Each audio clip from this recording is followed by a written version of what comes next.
قرآن میں بال نظر آنے کی حقیقت۔ ہمارے علاقے میں قرآن پاک کے دوسرے پارے میں لوگوں کو بال نظر آ رہے ہیں، اور ان کا کہنا ہے کہ یہ بال نبی کریم صلی اللہ علیہ وسلم کے داڑھی مبارک کے بال ہیں، اور ان بالوں کو جو شخص پانی کی بوتل میں ڈال کر پیے گا وہ بیماری سے محفوظ رہے گا۔ اس بارے میں وضاحت فرما دیں۔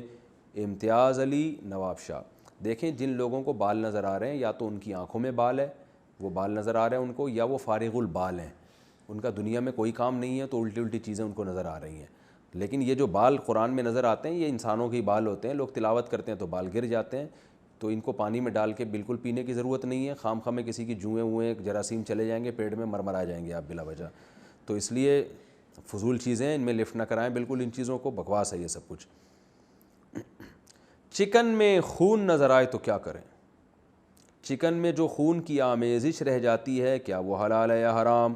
جبکہ قرآن مجید میں بہتے ہوئے خون کو حرام قرار دیا گیا ہے۔ انہوں نے اپنا نام نہیں لکھا، بھائی نام ضرور لکھا کریں اور لوکیشن بھی، یعنی جس شہر سے بات کر رہے ہیں وہ بھی لکھا کریں۔ بھائی قرآن نے بہتے ہوئے خون کو حرام قرار دیا ہے۔ دمہ مسفوحہ جسے قرآن نے کہا ہے، بہتا ہوا خون وہ ہوتا ہے جو جانور ذبح کرتے ہوئے نکل رہا ہو، تو مرغی ذبح کرتے ہوئے جو خون نکل رہا ہوتا ہے وہ حرام ہے، لیکن جو گوشت میں خون رہ جاتا ہے وہ جائز ہے۔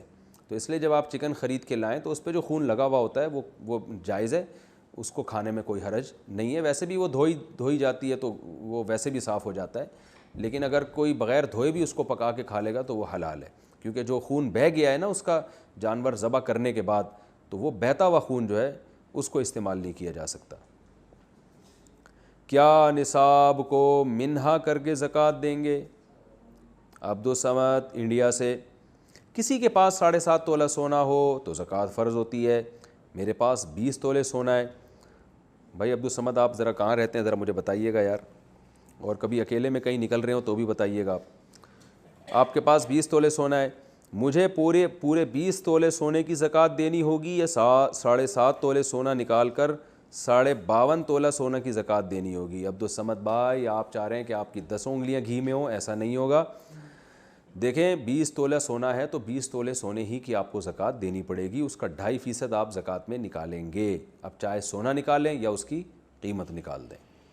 نبی صلی اللہ علیہ وسلم نے فرمایا جو سونے کی زکوٰۃ نہیں نکالتا، بلکہ قرآن میں بھی ہے، تو یہی سونا پگھلا کر اس کی پیشانی اور پیٹھ کو داغا جائے گا۔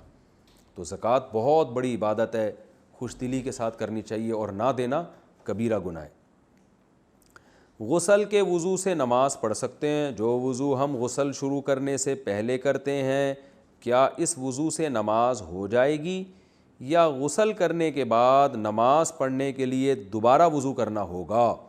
جاوید صاحب انڈیا سے۔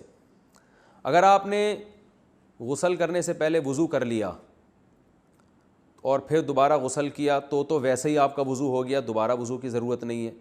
اور اگر آپ نے غسل کرنے سے پہلے وضو نہیں بھی کیا لیکن نہاتے ہوئے آپ کے جسم کے چاروں اعضاء دھل گئے، جیسے سر تو دھل ہی جاتا ہے، چہرہ بھی دھل جاتا ہے، بازو بھی اور پاؤں بھی، تو پھر بھی آپ کا وضو ہو گیا، تو اس سے بھی آپ نماز پڑھ سکتے ہیں، دوبارہ وضو کرنے کی ضرورت نہیں ہے۔ لیکن سنت یہی ہے کہ غسل سے پہلے باقاعدہ وضو کیا جائے پھر غسل کیا جائے، تو بہتر یہی ہے۔ لیکن اگر کسی نے سنت پر عمل نہیں کیا، ڈائریکٹ ویسے ہی نہا لیا، تو بھی خود بخود اس کا وضو ہو جائے گا اور اس کو دوبارہ وضو کرنے کی ضرورت نہیں ہے۔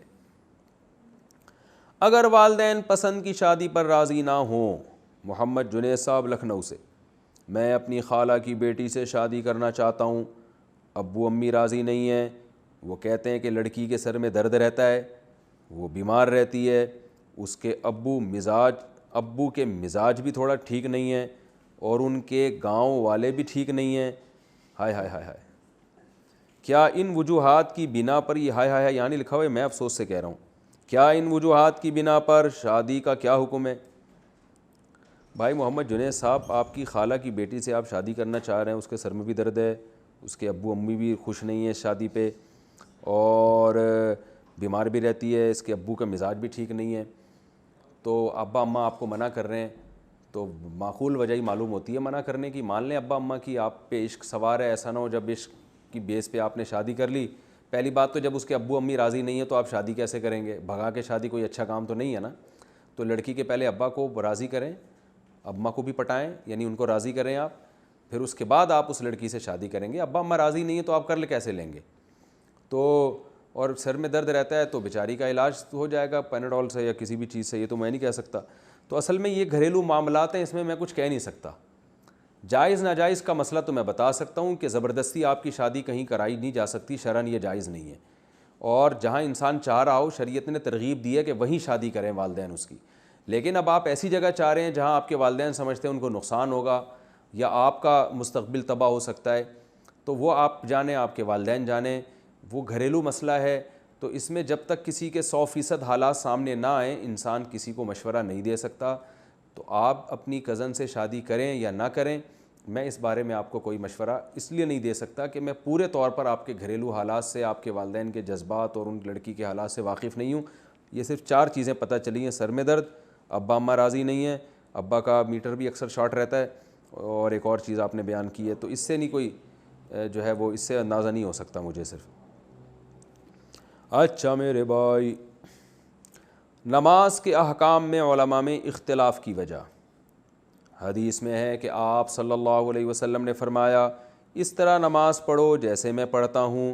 اب بعض علماء کہتے ہیں کہ تکبیر تحریمہ کے وقت کانوں تک ہاتھ اٹھائیں, بعض کہتے ہیں کہ کندھوں تک اٹھائیں, بعض کہتے ہیں رفع الیدین کرو, بعض کہتے ہیں نہیں کرو. تو کیا آپ صلی اللہ علیہ وسلم نے مختلف طریقوں سے نماز پڑھی ہے؟ جہاں زیب سومرو ٹنڈو محمد خان سے. جی بھائی ایسا ہی ہے.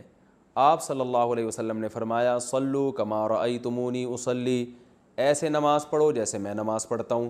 تو اب آپ نے مختلف طریقوں سے نماز پڑھی ہے. اس سے پتہ چلتا ہے اس تمام طریقوں سے نماز پڑھنا جائز ہے.